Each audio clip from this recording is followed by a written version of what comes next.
हरे कृष्णा, राधे राधे। कैसे हैं आप सब? आशा करती हूँ कि आप सब बिल्कुल ठीक होंगे, स्वस्थ होंगे।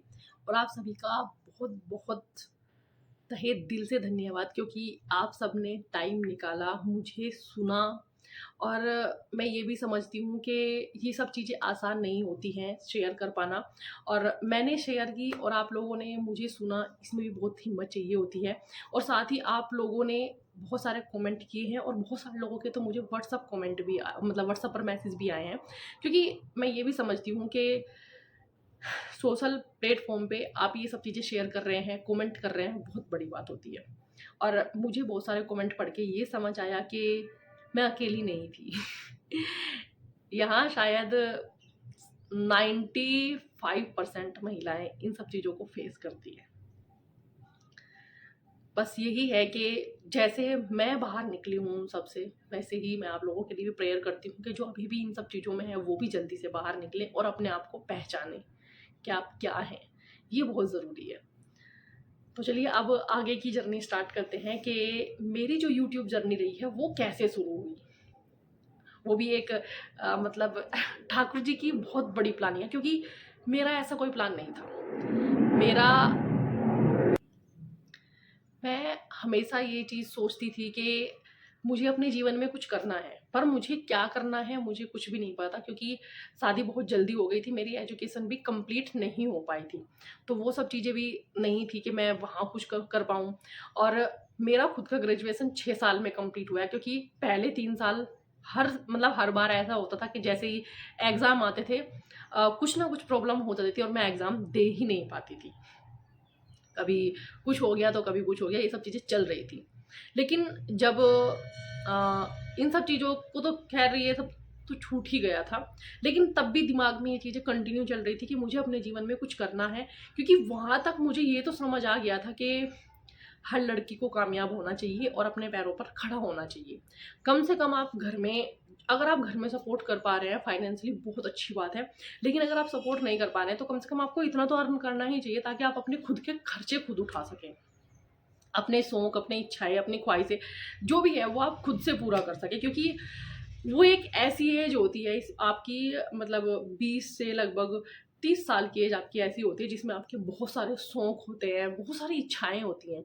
लेकिन उस वक्त अगर आपके पास में पैसा नहीं है तो वो सब खत्म है, कुछ भी नहीं है। और एक एज के बाद ना मैं ये भी समझती हूँ, जब आपके पास में पैसा आता है ना तो आपकी शौक, आपकी इच्छाएं उस वक्त खत्म हो चुकी होती हैं जिस वक्त आपके पास में पैसा आता है। तो बस ये सब चीज़ें दिमाग में चल रही थी कि मुझे कुछ करना है। मेरा बेटा 6 मंथ का हो गया था। मैंने यहाँ पर ट्यूशन देना शुरू किया बच्चों को, जिसमें मेरे पास में 5th क्लास तक के बच्चे आते थे। मैंने उनको ट्यूशन पढ़ाया, वहाँ से मुझे थोड़ा बहुत हेल्प होना शुरू हो गया। और लेकिन वो भी बहुत लंबे टाइम तक नहीं चल पाया, क्योंकि उसमें क्या था ना कि उस वक्त ना बच्चे बहुत छोटे थे, बेटी छोटी थी, बेटा भी छोटा था। तो अभी तो ये है कि बेटे और मतलब बेटी मेरी बड़ी क्लास में है, तो अभी हम उसका स्कूल ज़्यादा छुड़वा नहीं सकते हैं। तो हम घर पे बहुत ज़्यादा जाते नहीं हैं, बहुत कम। जैसे स्पेशली मई जून में छुट्टियों में 1 महीने के लिए हम लोग चले गए, दीपावली पे हम लोग चले जाते हैं 8-10 दिन की छुट्टी के लिए। या कई बार जा जा भी पाते हैं और कई बार नहीं भी जा पाते हैं। बहुत कम हो गया, मोस्टली हम साल में अभी एक ही बार छुट्टी जा पाते हैं, मई में जब बच्चों की छुट्टी रहती है। तो उस टाइम पर ना ये सब चीज़ें ज़्यादा थी कि हम लोग अगर इधर 3 महीने के लिए रह रहे हैं तो वापस हम 3 महीने के लिए घर पे रह के आते थे। ये चीज़ें थी। इसके चलते ये हो रहा था कि जिन बच्चों को मैं ट्यूशन पढ़ा रही थी वो भी काफ़ी ज़्यादा डिस्टर्ब हो रहे थे। उनका मेरे साथ में बहुत मन लगता था, बहुत अच्छे से वो पढ़ते थे और मेरी उनके साथ में ना एक अच्छी बॉन्डिंग बनने लगी थी। और साथ ही साथ उनके साथ उनको पढ़ाते-पढ़ाते ना मेरे अपने जो खुद के बच्चे हैं उनके साथ में भी एक बहुत अच्छी बॉन्डिंग बन गई थी। क्योंकि उस वक़्त मैंने खुद को अपने अपने आप को बहुत टाइम दिया। मैंने बहुत सारी बुक पढ़ी। जो मुझे मतलब बुक रहती थी ना वो मैं सब पढ़ती थी, चाहे वो कुछ भी है। मुझे कोई मतलब ये नहीं था, जो भी बुक मुझे मिलती थी मैं उसको पढ़ती थी। क्योंकि बुक्स पढ़ने से आपकी मेंटल हेल्थ बहुत अच्छी होती है। आप कहीं न कहीं बहुत कुछ अच्छा सीख रहे होते हैं। आप दूसरे के जीवन का जो एक्सपीरियंस रहता है वो आप अपने जीवन में उतार रहे होते हैं, और जो आपको बहुत हेल्प करता है बहुत कुछ सिखाने में। तो वहाँ तक आते-आते मुझे काफ़ी सारी चीज़ें समझ आने लगी थी, बहुत सारी चीज़ें रियलाइज़ होने लगी थी। मुझे अपने बच्चों को लेकर भी ये चीज़ समझ आ गई थी कि ये जो टाइम है ना, इनके बचपन का जो टाइम है, इसको मैं अभी जी सकती हूँ। अगर ये थोड़े बड़े हो जाएँगे तो ये टाइम मेरे पास लौट कर कभी दोबारा नहीं आएगा। तो मैंने डिसाइड किया कि मुझे मेरे बच्चों के साथ में एन्जॉय करना है, उनका बचपन मुझे जीना है। क्योंकि कहीं न कहीं मैंने मेरी बेटी के होने के बाद वो कब 5-6 साल की हो गई मुझे पता ही नहीं चला। मुझे उसकी कुछ ख़ास चीज़ें याद नहीं है। मतलब मुझे याद ही नहीं है कब क्या था, क्या नहीं था, क्योंकि मैं उसमें थी ही नहीं। मैं खुद में इतना ज़्यादा खोई हुई थी और मैं दूसरों को संतुष्ट करने में इतना ज़्यादा लगी हुई थी कि मैंने अपने आप का 200% दे दिया दूसरों को खुश करने में, लेकिन वो फिर भी नहीं हुए और मैंने मेरे जीवन का वो अनमोल टाइम खो दिया जो मेरी बेटी के बचपन का था। मैं रियली बोल रही हूँ, आज मेरे पास में मेरी बेटी की कोई यादें नहीं है, स्पेशली 5-6 साल की एज तक की। मुझे शायद 1-2 चीज़ें याद होंगी, मेरी बेटी की, इससे ज़्यादा कुछ भी नहीं है। तो आज मैं उस चीज़ के लिए बहुत पछताती हूँ कि मैंने कुछ फालतू की चीज़ों के लिए अपनी बेटी का बचपन खो दिया। तो अब मैं वो चीज़ें ना मेरे बेटे के साथ नहीं करना चाहती थी, क्योंकि एक बार जो गलती हुई मैंने उस चीज़ से सीखा और मैंने अपनी बेटी की उस एज से, जब मतलब ये 6-7 साल की हो गई थी, मेरा बेटा भी हो गया था, तो मैंने वहाँ से सोचा कि अब मैं नई शुरुआत करती हूँ। मेरे बेटे के बचपन को भी एन्जॉय करती हूँ और मेरी बेटी के बचपन को भी एन्जॉय करती हूँ। तब मैंने उनके साथ टाइम बिताना शुरू किया और एक जो मैंने आपको ये लास्ट वीडियो में भी शेयर किया था कि मेरी बेटी के साथ मेरा बॉन्ड वैसा नहीं था जैसा होना चाहिए था। मैंने मेरी बेटी के साथ वो बॉन्ड अपना बनाना शुरू किया और बना भी। आज मेरे दोनों बच्चों के साथ में मेरा बहुत अच्छी बॉन्डिंग है और बहुत अंडरस्टैंडिंग मेरे बच्चे हैं। तो यहाँ से सब चीज़ें हुई। फिर चलो मैंने ट्यूशन भी बच्चों को पढ़ाना बंद कर दिया। मैंने मशीन ली, क्योंकि उस वक़्त ना मैं ठाकुर जी की जो सेवा थी वो हाथ से ही कर रही थी, सुई धागे से ही। फिर मैंने वहाँ पर सोचा कि अब मैं ठाकुर जी की ड्रेस बनाने लगी हूँ, अच्छी बन जाती है सुई धागे से भी, तो अब मैं ना मशीन ले लेती हूँ। फिर मैंने, क्योंकि मुझे ना सिलाई, कढ़ाई, बुनाई के बारे में कोई नॉलेज नहीं थी, बिल्कुल भी नहीं था, ना मुझे आता था और ना मैंने कहीं से सीखा था। तो मुझे मशीन कौन-सी लेनी चाहिए, कौन-सी नहीं लेनी चाहिए, मुझे इस चीज़ का भी नहीं पता था। हम लोग मार्केट गए और मैंने पूछा भी नहीं किसी से, क्योंकि मुझे सिर्फ़ बेसिक मशीन का ही पता था कि शायद यही होती हैं और यही चलती हैं। तो हम लोग मार्केट गए, जो हाथ वाली बेसिक मशीन रहती है, मैं वो मशीन लेकर आ गई। और मैंने उससे मेरे ठाकुर जी की ड्रेसेस सीलनी शुरू कर दी। बस मशीन सिर्फ़ इसी पर्पज़ से आई थी कि मुझे मेरे ठाकुर जी की ड्रेस बनानी है।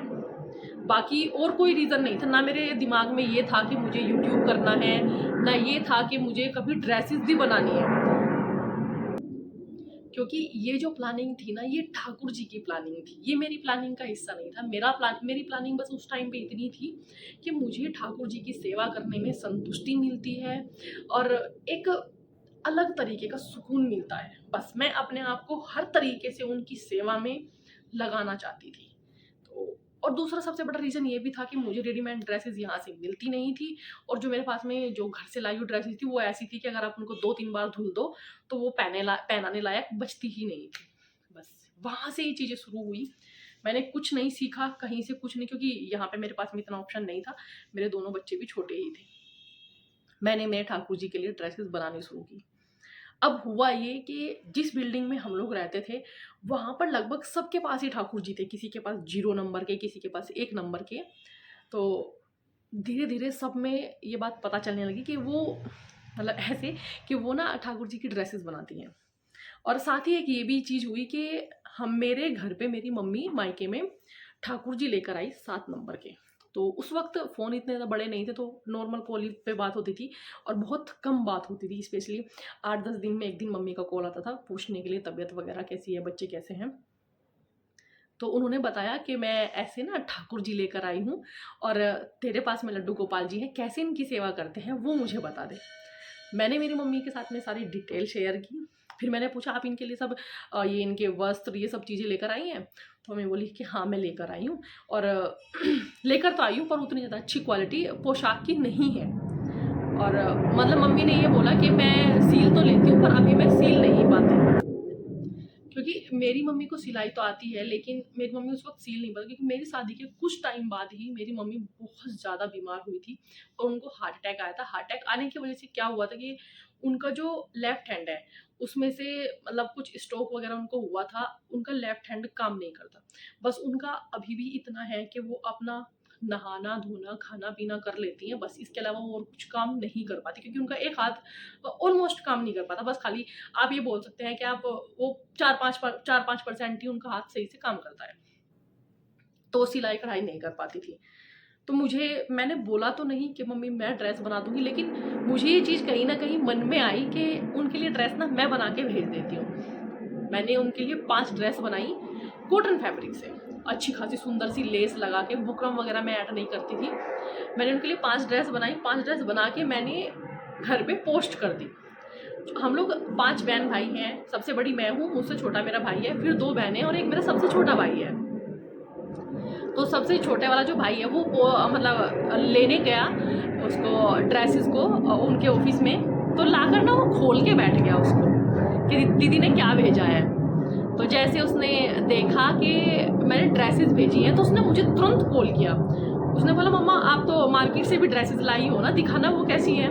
उसको ना थोड़ी सी ज़्यादा मतलब रहता है चीज़ों में देखने का, क्या है कैसा है, वो थोड़ा मतलब छोटा था बहुत।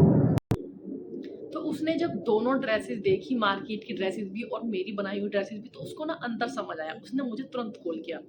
और ये बात लगभग 2016 और 17 की है। तो उसने बोला दीदी आपने तो बहुत अच्छी ड्रेसेस बनाई हैं, आप एक काम करो, आप ना ये ड्रेसेस यूट्यूब पे बनाने सिखाओ।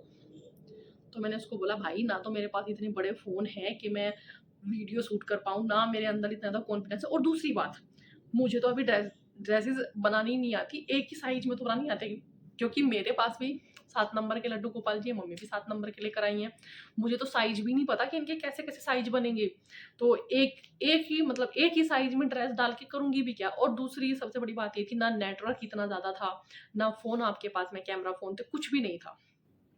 तो मैंने बोला नहीं भाई ये नहीं हो पाएगा, ये मेरे बस की बात नहीं है, और ना ही फाइनेंशियली सिचुएशन इतनी अच्छी है कि अभी मैं इधर की साइड पैसा इन्वेस्ट कर पाऊँ। तो बोला ठीक है दीदी कोई बात नहीं, अभी आप थोड़ा टाइम ले लो, बाद में कर लेना। तो ये चीज़ें ऐसे ही चलती रही। और क्योंकि बिल्डिंग में ना काफ़ी लोगों के पास में लड्डू गोपाल जी थे, तो ऐसे करके ना धीरे धीरे ये बात बिल्डिंग में पता चल गई कि मैं लड्डू गोपाल जी की ड्रेस बनाती हूँ। तो जैसे पड़ोसी आते हैं वो घर पे आई तो बोले आप हमारे लिए भी ड्रेस बना दीजिए। तो मैं उनको बोली कि देखिए मैं ड्रेस बना दूंगी, बनाने में कोई इशू नहीं है, लेकिन मुझे साइज नहीं पता कि कैसे क्या रहेगा। तो वो बोले कि नहीं हम आपको ना पुरानी ड्रेस दे देंगे। मैं कहा हाँ फिर ठीक है, आप मुझे पुरानी ड्रेस दे दीजिए, मैं उसके अकॉर्डिंग ड्रेस बनाऊंगी। तो वैसे ही हुआ कि शुरू में 1-2 ड्रेसेस हर साइज में मुझसे बिगड़ी, लेकिन मैं ना चीज़ों को नोट डाउन करना शुरू कर दिया। मैं डायरी में नोट कर लेती थी कि 0 नंबर लड्डू गोपाल जी की ड्रेस में ये मैंने मेजरमेंट लिया है और ये साइज में वो परफेक्ट बनी है। मैं लगभग हर साइज में ड्रेस बनाना सीख गई। यहाँ से ये शुरुआत हुई थी मेरी यूट्यूब जर्नी की। मैं लड्डू गोपाल जी की लगभग सभी ड्रेसेस बनानी सीख गई। और इस बीच लगातार मेरा भाई मुझे कंटिन्यू बोलता रहा दीदी आप यूट्यूब पे डालो। आपको पता है यूट्यूब पे कोई भी नहीं है जो लड्डू गोपाल जी की ड्रेसेस बनाना सिखाता है। और उस टाइम पे ना एक ट्रेंड सा चला था कि हर घर में लड्डू गोपाल जी की सेवा आने लगी थी, और पूरे यूट्यूब पे उस टाइम पे कोई वीडियो या कोई चैनल इस चीज़ का नहीं था। लेकिन कहते हैं ना कि ठाकुर जी को कुछ और मंजूर होता है। मैं उस चीज़ पे अड़ी रही कि नहीं भाई मैं नहीं कर सकती, मेरे अंदर उतना कॉन्फिडेंस नहीं है, नहीं कर पाऊंगी। तो ये चीज़ करते करते ना मतलब 4 से 5 साल निकल गए। 2021 आया, उसने मुझे फिर फ़ोन किया। वो मतलब मुझे हर महीने फ़ोन करता था और हर महीने उसका एक ही बोलते हैं ना एक ही गीत रहता था, दीदी ठीक है ना, कर लो ना कर लो ना। उसने मुझे फिर से फ़ोन किया। लेकिन कहते हैं ना कि कोई अगर आपको बार बार बार बार बोलता रहे तो कहीं ना कहीं वो चीज़ें आपके दिमाग में भी आने लगती हैं। और शायद ये ना ठाकुर जी का इशारा था, क्योंकि उन्होंने मेरे लिए ये प्लानिंग कर रखी थी, मैंने नहीं की थी, क्योंकि मेरे अंदर ये चीज़ें थी ही नहीं। मैं सिलाई कढ़ाई बुनाई मैंने कभी नहीं सीखा, मेरी मम्मी मास्टर थी इन सब चीज़ों में, मैंने फिर भी नहीं सीखी। तो थी नहीं, पता ही नहीं था कि। और कभी मतलब ऐसा भी होता कि जब शादी से पहले मेरी मम्मी बोल देती थी कि मैंने अपनी कुर्ती कट कर दी है, ले इसमें ऐसे बैठ के यहाँ पे सिलाई लगा दे, मैं यहीं पे बैठी हूँ मैं बताती रहूँगी। तो मैं ना चिढ़ जाती थी, हाँ मम्मी क्या है ये सिलाई करो ये सब वो सब, मुझे नहीं करना है। और दूसरा, मेरे पापा जो है ना, वो मेरी मम्मी को भी मना करते थे। तो जैसे मतलब अगर मैं मन मार के मम्मी के गुस्से से डर के बैठ भी जाती थी ना मशीन पे, तो मेरे पापा कभी बैठने नहीं देते। तो मतलब उनका सीधा सीधा क्या रहता था, रहने दे, आंखें खराब करने की जरूरत नहीं है, ठीक है, जाके टेलर से सिलवा के आ जाओ, कोई दिक्कत नहीं है। क्योंकि फाइनेंशियली मेरे मायके में कोई सिचुएशन ऐसी थी नहीं, सब बढ़िया था, सब परफेक्ट था। और तो उन्होंने कभी मुझे सीखने भी नहीं दिया, और ना मैंने कभी सीख, इंटरेस्ट नहीं था मुझे, क्योंकि मेरा ये था कि हाँ सिलाई नहीं करूंगी मैं, और भी ना कुछ, यही रह गया बस एक करने के लिए। तो वो मैं बोल देती थी, लेकिन कहते हैं ना कि आपकी किस्मत में क्या लिखा होता है कुछ भी नहीं पता होता।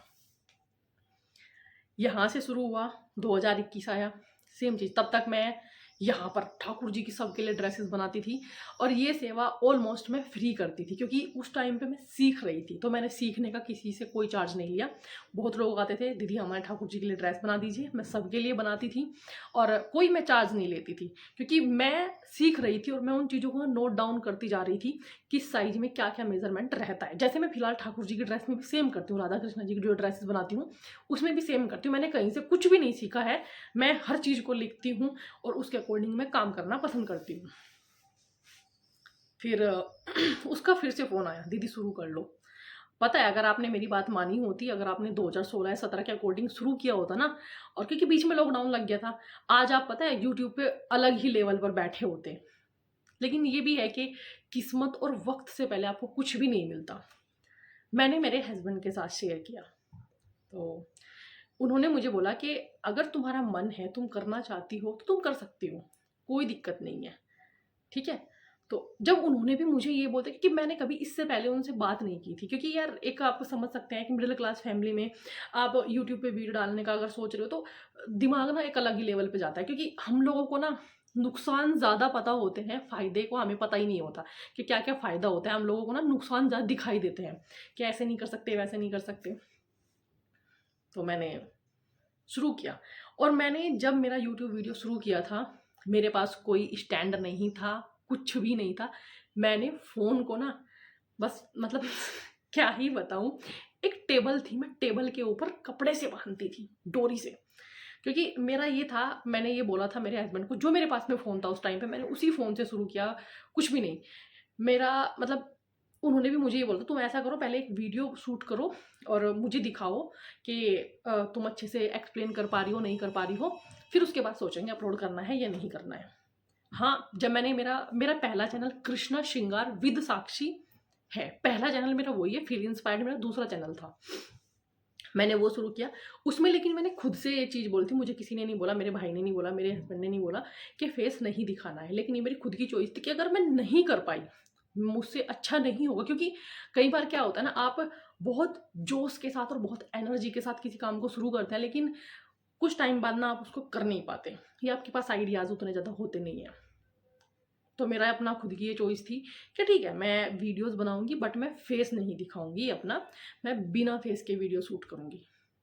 तो ये बोले हाँ ठीक है, कोई इशू नहीं है, तुम्हें जैसा करना है तुम कर सकते हो। इन्होंने मुझे सपोर्ट किया। तो इन्होंने ये भी बोला था मुझे कि अगर तुम्हें कुछ स्टैंड वगैरह की ज़रूरत है, तुम वो भी मंगा लो और कर लो। लेकिन मेरा ये था कि नहीं, मुझे पैसा खर्च नहीं करना है, बिल्कुल भी पैसा खर्च नहीं करना है, जब तक मुझे ये कॉन्फिडेंस नहीं आ जाएगा कि मैं कर सकती हूँ।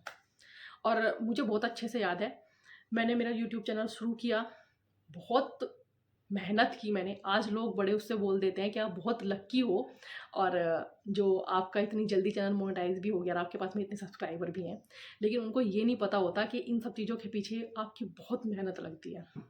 मैं बहुत काम करती थी, मैं दिन में अपने ऑर्डर पूरे करती थी, और रात भर बैठकर मैं वीडियो बनाती थी, रात को 11 बजे 12 बजे। और कई बार तो ऐसा होता था कि एक बार मैंने पूरी ड्रेस बना दी और वीडियो अच्छी क्लियर ही नहीं आ पाई, मैं उसको फिर दोबारा शूट करती थी। और आज भी मेरा सेम रूटीन है, मैं रात में काफ़ी लेट नाइट तक काम करती हूँ, क्योंकि दिन में मुझे बच्चों को भी देखना है, घर भी देखना है, मेरे पास में कोई हाउस हेल्प नहीं है, और सभी चीज़ों को मुझे मैनेज करके चलना होता है। तो मतलब मैं आपको अगर बताऊँ ना, जब से 2021 से लेकर आज तक मैंने कभी 7 घंटे की नींद नहीं ली है। बस मैं आपको इतना बता सकती हूँ, कभी मेरी 5 घंटे रहती है, तो कभी कभी तो 4 घंटे ही रहती है, कभी 6 घंटे, कभी 6.5 घंटे। लेकिन मैंने आज तक एग्जैक्ट 7 घंटे की नींद तब से नहीं ली है, जब से मैंने यूट्यूब शुरू किया है।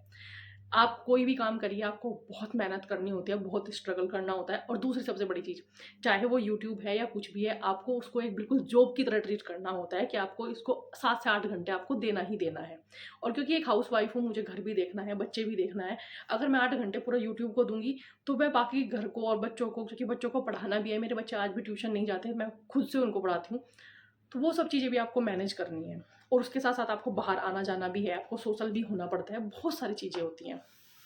मैं वो सब चीज़ें भी मैनेज करती हूँ, तो बहुत मेहनत लगती है। मैंने किया, ठीक 9 महीने बाद मेरे 1000 सब्सक्राइबर हुए। मेरी पहली जो वीडियो चली थी, वो शायद मतलब 3 महीने बाद ही मेरी 57,000 उसने क्रॉस किया था। मुझे याद है, मेरे कृष्णा श्रृंगार विद चैनल पे जो था, कृष्णा श्रृंगार विद साक्षी चैनल पे, मैं इतना खुश हुई थी कि जैसे मुझे पता नहीं क्या मिल गया था, क्योंकि मुझे कहीं न कहीं एक नई पहचान मिल रही थी। जो लोग मुझे पहले मेरे हस्बैंड के नाम से जानते थे, आज वो लोग मुझे, मतलब यहाँ पर जहाँ मैं रह रही थी, वहाँ का जो पूरा एरिया था, उस एरिया में पहले मुझे मेरे हस्बैंड के नाम से जानते थे। लेकिन अब मेरे नाम के सामने ना कुछ ऐसा जुड़ गया था जो शायद हर इंसान चाहेगा कि उसके नाम में जुड़े। लोग मुझे आज भी ऐसे ही बोलते हैं, तब भी ऐसे ही बोलने लगे थे, "अरे आप तो वही हो ना कृष्णा वाले।"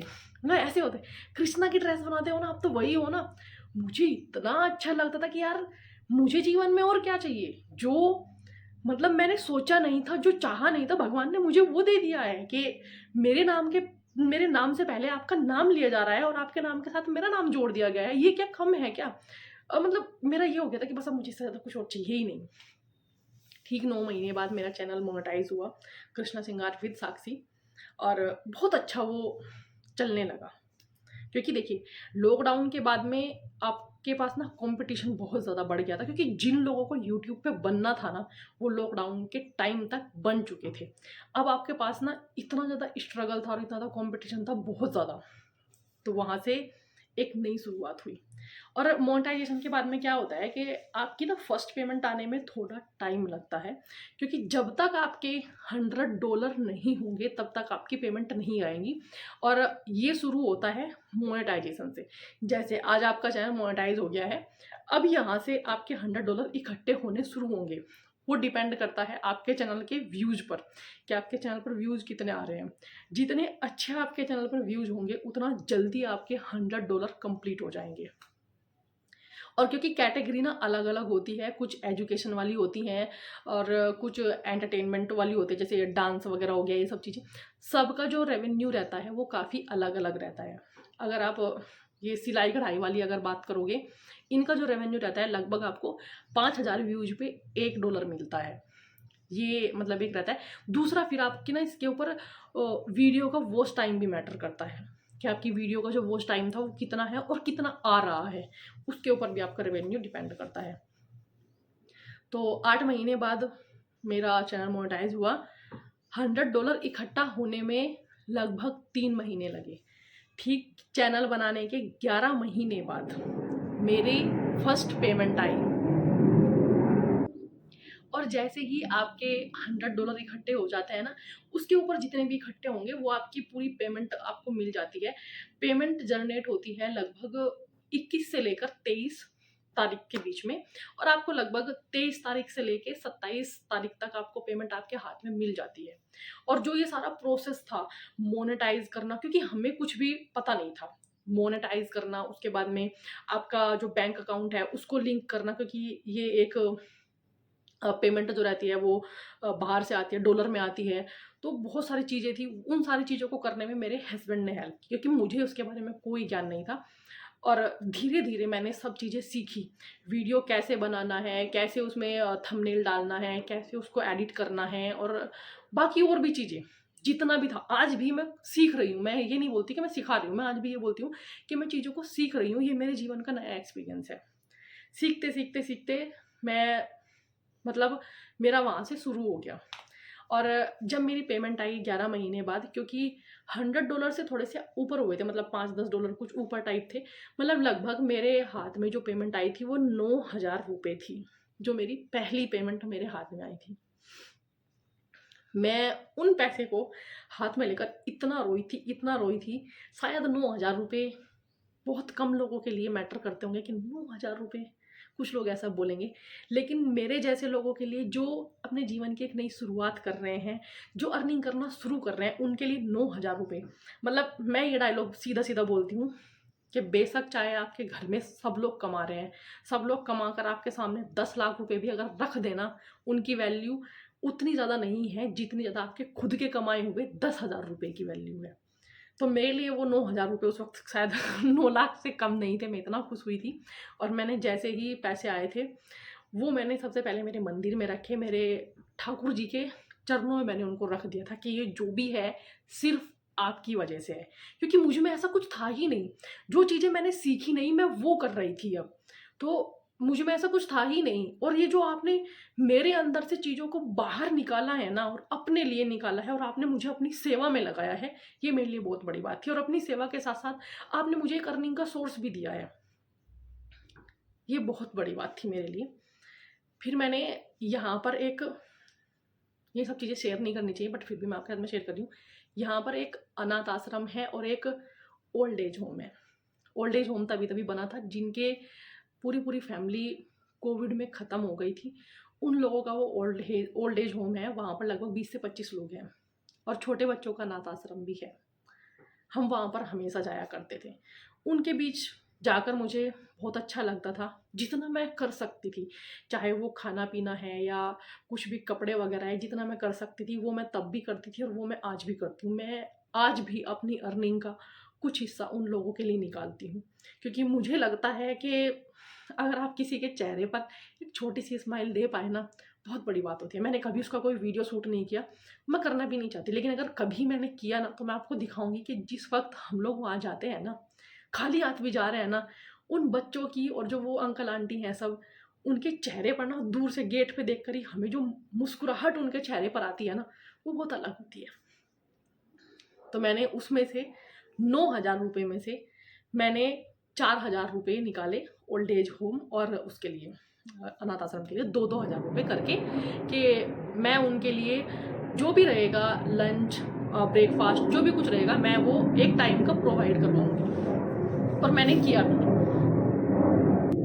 मैंने वो वहाँ पे किया। बाकी जो मेरे पास में 5,000 बचे, 5,000 में से 500 रुपये मैंने मेरे ये ठाकुर जी के नाम के अलग से निकाल के रख दिए कि उनके लिए अगर मेरा कुछ लेने का मन करेगा तो मैं वो लूँगी। उसके बाद जो मेरे पास पैसे बचे, उसमें से मैंने सबके लिए गिफ्ट खरीदे, इंक्लूड मैंने खुद को छोड़ दिया। मैंने अपने ऊपर अपनी पहली पेमेंट का 1 रुपया खर्च नहीं किया, मैंने खुद को छोड़ दिया। मैंने मेरे बेटे के लिए गिफ्ट लिया, मेरे हस्बैंड के लिए लिया, मेरी बेटी के लिए, मेरे ससुर जी उनके लिए मैंने घड़ी ली थी, बहुत ही सुंदर सी घड़ी थी, वो बड़े शौक से उसको पहनते हैं। और मेरे पापा, उनके लिए भी मैंने घड़ी ली, मेरी मम्मी के लिए, मतलब जिन जिन के लिए मैं जिन जिन के लिए बस इतना ही मतलब आया था, क्योंकि उतना पैसा था नहीं। इन लोगों के लिए जो 5-6 लोग थे, इनके लिए मैंने, जो घर में बड़े बड़े और मेन थे, उनके लिए मैंने गिफ्ट लिए। और लास्ट में मेरे पास में कुछ नहीं बचा था, और मैंने अपने लिए उसमें से 1 रुपया भी खर्च नहीं किया, लेकिन एक अलग सुकून मुझे मिला था, बहुत बहुत अलग वो सुकून था। फिर मैंने और मेहनत की, मैं कर ही रही थी। 1 साल मुझे लगभग मेरे कृष्णा सिंगारवी चैनल को करते करते हो गया था। लोग लड्डू गोपाल जी की ड्रेसेस से रिलेटेड ना मेरे घर पे आते थे। तो जो भी कोई घर पे आता था ना, तो वो हमेशा मेरे घर को देखता था कि मेरा घर मतलब साफ सुथरा, सुंदर और सजा हुआ रहता है। तो उनका आगे एक ही चीज़ रहती थी, आप ये सब चीज़ें कैसे मैनेज कर लेते हो? आप एकदम बिल्कुल, आपके घर में कहीं धूल भी नहीं मिलती। इन सब चीज़ों को मैनेज करना, बच्चों को मैनेज करना, इनका स्कूल, क्योंकि मैं स्कूल खुद ही छोड़ने जाती थी और खुद ही लेने जाती थी। बाकी और चीज़ें भी बहुत सारी थी। तो बहुत लोगों के लिए ना मैं सुपर वूमन जैसी थी कि मैं अकेले ये सब चीज़ें कैसे सँभाल लेती हूँ। लेकिन मेरी ना एक आदत है, मैं खाली नहीं बैठती हूँ, मुझे हर वक़्त काम करना पसंद है। अगर मैं रिलैक्स भी कर रही हूँ ना, तो उस रिलैक्स में भी मैं वो काम करना पसंद करती हूँ जो रिलैक्स होके मैं कर सकती हूँ, अगर मैं आराम भी कर रही हूँ तो। तो मुझे खाली बैठना पसंद नहीं है, मुझे हमेशा कुछ ना कुछ करते हुए रहने की आदत है। तो ये सब चीज़ें ना मुझे हैबिट में थी। वहाँ से मुझे आइडिया आया कि मैं, जो मेरा चैनल है कृष्णा श्रृंगार विद साक्षी, इस पर ना मैं ये सब चीज़ें नहीं शेयर कर पाती। जो मेरे पास में बहुत सारी चीज़ें हैं, मैं कुकिंग बहुत अच्छी कर लेती हूँ, बेकिंग कर लेती हूँ, मिठाइयाँ बहुत अच्छी बना लेती हूँ घर को कैसे साफ सुथरा रखना है, एवरीथिंग, ये मेरे पास में बहुत सारे टिप्स एंड ट्रिक्स, बहुत सारी चीज़ें थी। तो मुझे लगा कि ये सब चीज़ें भी ना शेयर करनी चाहिए। लेकिन क्योंकि वो चैनल मेरा खाली हाँ, सिलाई का था, स्टिचिंग का था, जो मैं सीख भी रही थी और सिखा भी रही थी। तो उस पर ये सब चीज़ें शेयर करना एक तो क्या रहता है ना कि आपका फील्ड चेंज हो जाता है। अगर आप किसी एक थीम पर काम कर रहे हैं तो आप उसी थीम पर काम करते रहिए, थीम मत चेंज कीजिए। तो मैंने सोचा कि चलो दूसरा चैनल बनाते हैं। तो मेरे हस्बैंड ने उस वक्त बोला भी था, अभी आप एक पे ही फोकस करो, दो दो पे मत जाओ। तो मैंने सोचा कि नहीं यार, मुझे ना व्लॉगिंग करनी है। व्लॉगिंग में ना मैं ये सब चीज़ें सबके साथ शेयर करूँगी और बहुत इन्फॉर्मेटिव ये चीज़ें रहेंगी, मतलब मुझे ऐसा लगा। फिर वहाँ से शुरुआत हुई मेरे फील इंस्पायर्ड चैनल की। 2022 में शायद मैंने शुरू किया था ये, और लास्ट में शुरू किया था मैंने अक्टूबर नवंबर, क्योंकि मुझे इसको सोचने में ही 6-7 महीने लग गए थे कि आज शुरू करूँगी, आज शुरू करूँगी, अब शुरू करूँगी, लेकिन मैं टाइम नहीं निकाल पा रही थी। तब मैंने ये शुरू किया। और अगर आज भी आप मेरे फील इंस्पायर्ड चैनल पर मेरा पहला वीडियो देखेंगे ना, तो उसमें ये चीज़ मैंने बोली हुई है कि ये मेरा व्लॉगिंग चैनल है और आज से मैं आपके साथ में मेरी जो दिनचर्या है, मेरा जो लाइफ स्टाइल है, वो मैं आपके साथ शेयर करूँ। क्योंकि मुझे ना घूमना फिरना भी बहुत पसंद है। मैं बहुत अच्छी अच्छी जगह घूमने जाती हूँ। साल में लगभग 2 ट्रिप मैं प्लान करती हूँ, स्पेशली क्योंकि वो चीज़ मुझे खुशी देती है। मुझे नेचर से बहुत प्यार है। तो मुझे मंदिर, एक ट्रिप मैं मंदिर के लिए रखती हूँ कि मुझे मंदिर दर्शन के लिए जाना है, चाहे मैं कहीं पर भी जाऊँ। और एक ट्रिप रखती हूँ मैं पहाड़ों में जाने वाली। पहाड़ों में जाने वाली, और जो समुद्र वाले एरिया रहते हैं वहाँ पर जाने वाली। मतलब अगर मैं बात करूँ तो मैं लगभग आधे से ज़्यादा इंडिया घूम चुकी हूँ। तो मुझे ये चीज़ें बहुत अच्छी लगती हैं। तो मैंने सोचा कि ये सब चीज़ें ना मैं आपके साथ में शेयर करूँगी तो बहुत अच्छा रहेगा, और इस चैनल पर मैं आपके साथ में ये सब चीज़ें शेयर करूँगी। तब तक मुझे कोई आइडिया, और हाँ, ये मेरा क्लियर था कि इस चैनल पर ना मुझे जो मतलब सिलाई कढ़ाई वाली वीडियो है ना, वो शेयर नहीं करनी है। ये मेरा व्लॉगिंग चैनल रहेगा। मैं डेली इस पे व्लॉग डालूँगी, मेरे पूजा पाठ से रिलेटेड, हर चीज़ से रिलेटेड। लेकिन ठाकुर जी को कुछ और मंज़ूर था। फिर मेरे पास आए राधा कृष्णा जी की सेवा। वहाँ मेरे पास सेवा आई, मैंने वो अनबॉक्सिंग वाला वीडियो शेयर कर दिया, और मैंने उनके लिए पहली ड्रेस बनाई, तो मैंने वो पहला श्रृंगार भी शेयर कर दिया। मतलब वहाँ से न जाने लाइफ ठाकुर जी ने किस ओर मोड़ दी अपने आप। ये सब चीज़ें आज भी अगर मैं सोचती हूँ ना, मेरी कोई प्लानिंग नहीं थी, कुछ भी नहीं था, अपने आप होती चली गई। मतलब ठाकुर जी मुझे खुद लेकर जा रहे हैं कि तुम यहाँ जाओ, यहाँ जाओ। वो अपने आप से चीज़ें करा रहे हैं, अपना आप रास्ता दिखा रहे हैं, अपने आप चीज़ें करवाते जा रहे हैं। वहाँ से मैंने राधा कृष्ण जी की ड्रेसेस बनाई, श्रृंगार किया। वहाँ लोगों के कमेंट आने शुरू हो गए कि आप ये आपने ड्रेस कैसे बनाई, ये शेयर कीजिए। मैंने क्या किया कि मैंने वो उस चैनल पे राधा कृष्णा जी की ड्रेस बनाकर दिखा दी। और बस फिर क्या था, फिर तो व्यूज अच्छे आने लगे, कमेंट आने लगे, और मैं कब उस साइड चली गई मुझे खुद नहीं पता। आज जब मैं सोचती हूँ कि मुझसे तो इतनी सिलाई आती ही नहीं थी, मैं तो सिर्फ लड्डू गोपाल जी के बना रही थी, ये मैं कब बनाने लगी। और बनाया तो बनाया, लेकिन ये शेयर कब करने लगी। और करते करते मैं यहाँ तक पहुँच गई। मेरे इस चैनल को मोनेटाइज होने में लगभग 7 मंथ लगे थे। 7 to 8 मंथ के लगभग मेरा ये चैनल मोनेटाइज हुआ था। और मोनेटाइज होने के इस चैनल पर तो 1 मंथ बाद ही मेरी पेमेंट आ गई थी। फर्स्ट पेमेंट लगभग आपका इतना ही रहता है। शायद अगर किसी के चैनल पर बहुत ज़्यादा व्यूज़ आ रहे हैं तो आप बोल सकते हैं कि बहुत ज़्यादा पेमेंट आई होगी। बट अगर आपकी फर्स्ट पेमेंट की अगर बात करें विद इन 1 मंथ आ रही है, तो लगभग $100 के लगभग ही आपके कंप्लीट होते हैं। मतलब 100 या 110 120 ऐसे ही लगभग। तो मेरी फर्स्ट पेमेंट इस वाले चैनल पर भी लगभग इतनी ही आई थी, 8,500-9 हज़ार के लगभग थी। वो भी मैंने सेम वैसे ही किया था कि कोई बात नहीं, और जो ये मेरी पेमेंट आई है इसको भी मुझे सेम ऐसे ही करना है। क्योंकि मैंने ये चीज़ हमेशा के लिए सोच के रखी हुई है कि चाहे जो भी हो, लेकिन मुझे मतलब मैंने ना डिवाइड किया हुआ है कि अपनी अर्निंग का इतना हिस्सा मुझे उन बच्चों के लिए रखना है, इतना हिस्सा मुझे उन अंकल आंटी के लिए रखना है, और इतना हिस्सा मैं अपने मंदिर की जो गुल्लक रहती है उसमें डाल देती हूँ, और इतना हिस्सा मुझे ट्रैवल के लिए रखना है, और इतना मैं जो घर में चीज़ें रहती हैं मैं वो करती हूँ। तो चाहे वो कितना भी रहे, चाहे वो 5,000 है, चाहे वो 4,000 है, उसमें से जितना भी होगा मैंने परसेंटेज डिसाइड किए हुए, मैं उसको वैसे करती हूँ। तो ये ठाकुर जी की प्लानिंग थी। यहाँ कुछ भी शुरू से लेकर आखिर तक मैंने कुछ भी नहीं किया। जो भी हुआ सब ठाकुर जी ने किया। वो अपने आप जीवन में आए और अपने आप हाथ पकड़ कर लेकर चलते चले गए। उन्होंने मेरे अंदर से वो चीज़ें निकाली जो मुझे नहीं पता था कि मेरे अंदर, क्योंकि ये जो सिलाई कढ़ाई बुनाई थी ना, ये मेरे अंदर जेनरेटिव थी, क्योंकि मेरी मम्मी इन सब चीज़ों में मास्टर थी।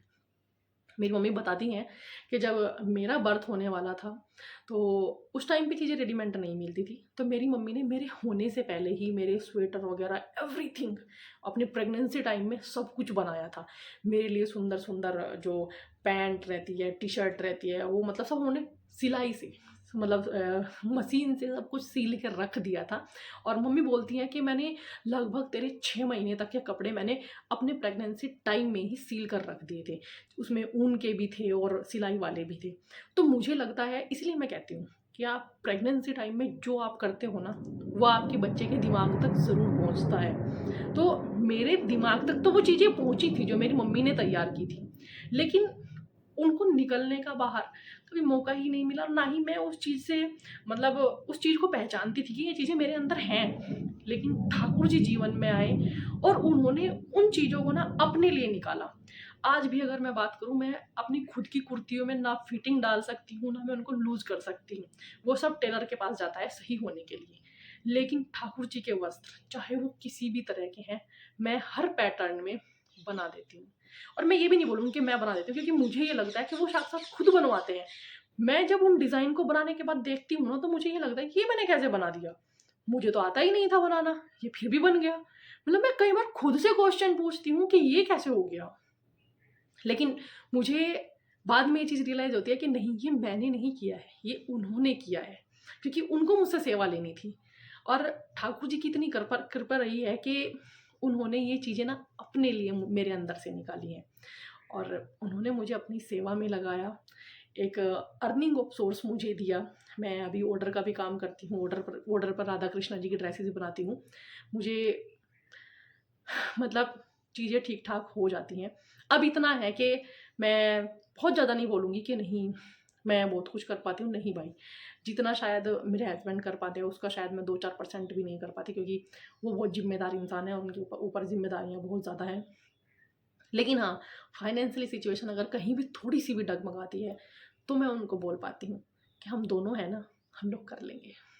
बस इतना ही मुझे अपने जीवन में करना था, और ठाकुर जी ने मुझे इस लायक कर दिया। लेकिन हाँ, ये ज़रूर बोलूँगी कि आप समय रहते कीजिए।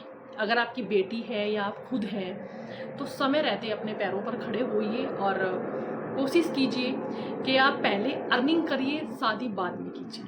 क्योंकि अर्निंग करना बहुत ज़रूरी है, अपने लिए भी और अपने आत्मसम्मान के लिए भी। तो ये थी मेरी स्टोरी जो मैंने 2 पार्ट में शेयर की। ठाकुर जी ने कैसे जीवन बदल दिया मुझे खुद नहीं पता चला, लेकिन ये बदलाव मुझे बहुत अच्छा लगा, क्योंकि आपका पूरा जीवन सिर्फ़ ठाकुर जी की सेवा में न्यौछावर हो जाना बहुत बड़ी बात होती है, और मैंने अपना सब कुछ, पूरा जीवन मैंने ठाकुर जी के चरणों में सौंप रखा है, और जब से अपना पूरा जीवन उनके चरणों में सौंपा है ना, जीवन पूरा बदल गया है। मेरे जीवन का जो भी पार्ट था, अच्छा बुरा एवरीथिंग, मैंने सब कुछ आपके साथ में शेयर किया है। और अगर आप अपने जीवन की एक नई शुरुआत करना चाहते हैं, तो बिल्कुल ज़रूर कीजिए। आप किसी भी उम्र के पड़ाव पर हों, अगर आप कुछ करना चाहते हैं तो ज़रूर कीजिए। बस अपने आप को बोलिए कि मुझे करना है, और ठाकुर जी को अपना पूरा जीवन सौंप दीजिए, फिर देखिए आपका जीवन कैसे बदलता है। तो ये थी मेरी पूरी जर्नी। क्या हुआ, कैसे हुआ, मुझे खुद भी नहीं पता लेकिन जैसे-जैसे हुआ मैंने आपको बता दिया। बस इतना बोलूँगी कि ठाकुर जी ने हाथ थामा और वो लेकर चलते चले गए, और मैं उनके पीछे-पीछे चलती चली गई और यहाँ पहुँच गई। बहुत मेहनत की है यहाँ तक पहुँचने के लिए, और आज भी बहुत मेहनत करती हूँ। दिन भर काम करती हूँ, मोस्टली रात को 12-1 बजे तक मैं काम करती हूँ, और नेक्स्ट मॉर्निंग मुझे 4:30 बजे तक उठना ही उठना होता है। 4 बजे से 4:30 बजे के बीच तक मैं उठ जाती हूँ। मेरी नींद भी प्रॉपर पूरी नहीं होती, कई बार तो 3-3 घंटे की ही नींद आती है। तो बहुत मेहनत कीजिए आप भी अपने जीवन में, और अपने आप को काबिल बनाइए, और भी बहुत कुछ। और अगर आप नई शुरुआत करना चाहते हैं तो ज़रूर कीजिए। ये थी मेरी जर्नी जो मैंने आपके साथ में डिटेल में शेयर की है, और अगर आपका कुछ भी इससे रिलेटेड कुछ चीज़ें हैं तो आप मुझे कमेंट कर सकते हैं, व्हाट्सएप मैसेज करते हैं। तो मिलते हैं नेक्स्ट वीडियो में। हरे कृष्णा, राधे राधे।